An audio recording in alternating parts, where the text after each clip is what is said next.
Hey, I'm Gory Movie. I'm Danny Knightmare. And we're horror addicts. And today we're reviewing Cult of Chucky.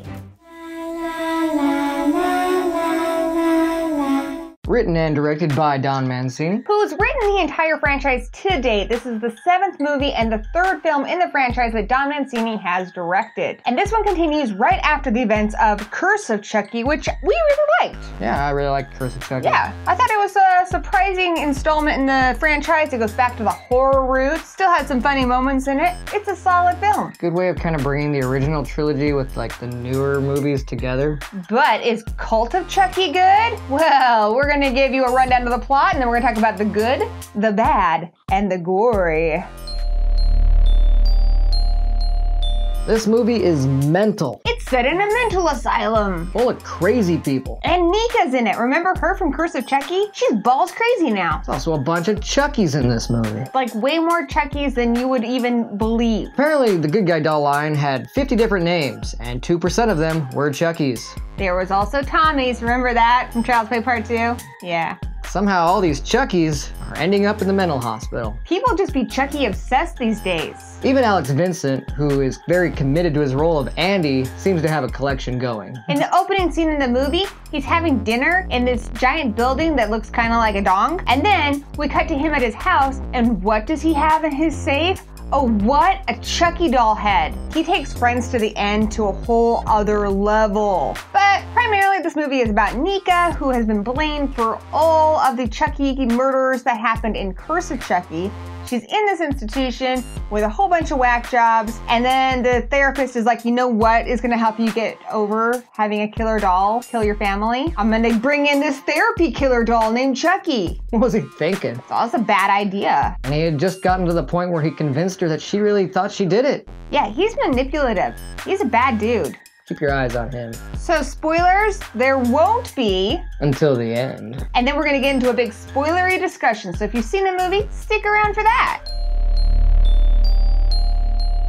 I'd like to say the performances in this movie were very well done, especially Brad Dourif. He is hilarious as Chucky. And this is a little different than some of the previous movies in the Chucky franchise. It's a little bit slower and has a bit more mystery to it. I mean, we know there's multiple Chucky dolls, but we don't know which one is Chucky or what's really going on here. What is this Cult of Chucky? And it did manage to keep my interest. For Chucky fans, there are some fun Easter eggs in here. When we see Andy's house, there's a picture of Kyle in the background from Chucky Part 2. He got his military shirt from Part 3. Also lots of throwback lines to previous films. A true classic never goes out of style. If you've been paying attention, you'll find them all. I also like that one of the orderlies in the film is a gay married man, and they don't make a big deal about it. Nobody comments on it. It's not like, it's a shocking detail. It's just a normal part of this character's story, and I think that was awesome. I liked how it really came off very organically. I also liked the coloring choices. The movie's very white and blue, especially the mental hospital, which is kind of a stark white, but then it has these pops of red color, and Chucky really pops against this background.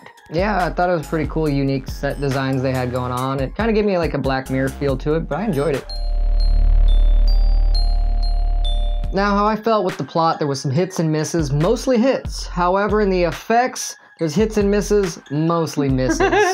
There's some shit CGI in this. Like, it's just bad. There's the snowy CGI and it looks terrible. There's one point where a glass window on the ceiling breaks. There's a dream sequence where there's like a weird vibrating giant Chucky. Yeah, no. There's some swipe cut scenes, it's just, oh. Yeah, there's split screen, there's some weird transitions. Don Mancini's getting a little too ambitious for his talent level. It's like he's trying to pull off a Hitchcock type look and feel here, but honey, you're not Hitchcock.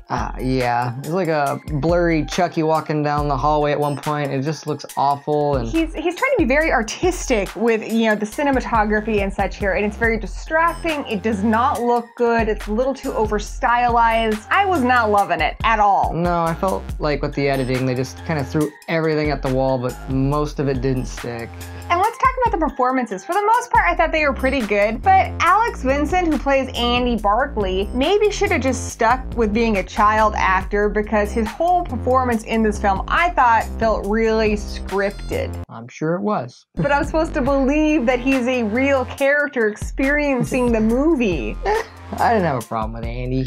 I think maybe they gave him too big a role in this because he wasn't the best actor. Or maybe I'm just a dick. I don't know. Maybe I'm just an Andy hater. I liked him when I was a kid. I had like a little crush on him. How could you hate Andy? I like Andy. That's why I wanted him to kick some ass in this and be awesome. But well, now it sounds like you just want him to go play hide the soul, but you're not even going to find that soul. You're just trying to get rid of him. He's going to go hide it and you're not even going to look for it. No. And while I'm just being mean and shitting on people's performances, not Chucky's voice, not Brad Dourif's voice, but the voice of the doll itself when it's like, "Hi, I'm Chucky, wanna play?" That voice is different in this movie and it sounded weird. It did come off weird. I don't know if like they edited it to make it sound weird or if they just got a different voice actor, but why would you need one? You have audio clips of old ones, right? Yeah, just stick with, if it ain't broke, don't fix it. Just stick with the old Chucky voice. What did you think of the look of Chucky? Hits and misses on him too. I feel like he was a little maybe chubbier. In Curse of Chucky, he looked more like a baby doll. But in this, he looks a little stretched up, a little bit skinnier. He looks strange. It seems like Hot Topic is reintroducing the line of good guy dolls. And I know in real life, sometimes when classic toys get kind of brought back, Mad Balls recently, they do look a little off and different, so maybe that's why. I guess. Still not a fan of it.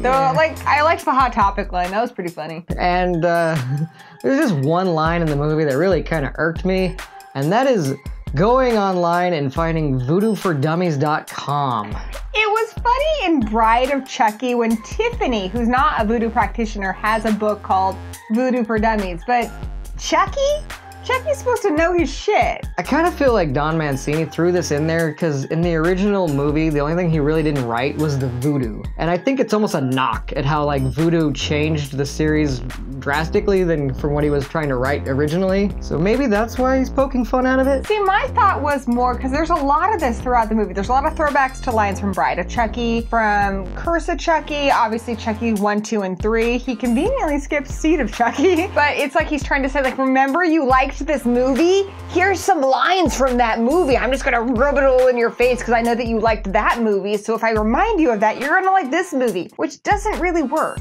I also want to comment on the pacing. I was interested throughout the film, but I just felt like it was really slow and it was really dragging out the runtime.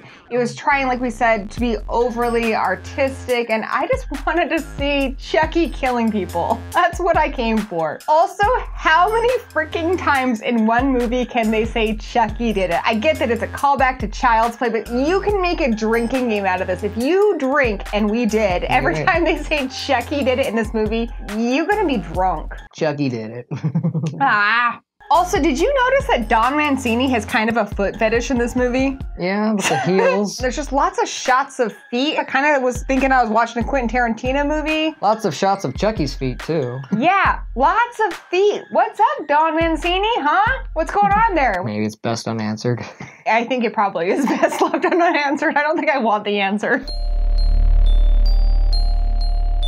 So Cult of Chucky is gory as all hell. There are 8 on-screen kills in this, not counting 1 Chucky death and 1 off-screen death. People being turned into paste, we have people being drilled, stabbed, all kinds of killings, decapitations. There is blood squirting and bursting out of all of the places in this film. It's pretty awesome. I loved it. The deaths were not only just gory, but they were very creative and just insanely off the wall, but I loved it all. And they were pretty funny deaths too. I mean, I'm not meaning to sound like a sociopath here, but a lot of these kills had me smiling. They were just Chucky having a good time doing what he does best. That's what I came here to see, so I was satisfied with that. I was satisfied with all the insanity. Now, it's a Chucky movie. If you've seen these movies, you know that it's not a franchise known for its nudity or explicit sex scenes or anything like that. But weirdly enough, like 10 minutes into the movie, we get a sex scene, and there's a subplot in the film that involves some really disturbing sexual type things. So I was a little surprised by that. I could have done without it, but it didn't ruin the movie for me. I don't think it hurt it at all. It just was there. Though I am very disturbed that so many people are trying to bone the paralyzed girl. That's fucked up. You don't really get any nudity, but Fiona Dourif, you know, she's got some nips going on. And I won't spoil who is involved in this scene, but there is a girl-on-girl kiss. So I don't know. That's gonna probably do it for some people. Did it for me. Some of the more disturbing things in this movie, we've got Chucky being breastfed. We saw that in the trailer. Probably my favorite breastfeeding scene since The Witch. It was messed up. That was disturbing as all hell. So, should you see it? Yeah. Definitely. This is a hard one to rate. I mean, the movie's kind of a mess. There are parts of it that I really, really like, and there are parts of it that I think are awful. I'm gonna say it's a sexy mess. A sexy mess. Sexy, violent mess. It's close enough for me here that I really want you guys to see this. I want you guys to make up your own mind. I think some of you guys are gonna really love this film. I think some of you guys are going to hate this film. But definitely let us know in the comments below. Tell us what your thoughts are. Where did it fall for you? But for those of you who have seen this film, let's get into some spoilery goodness.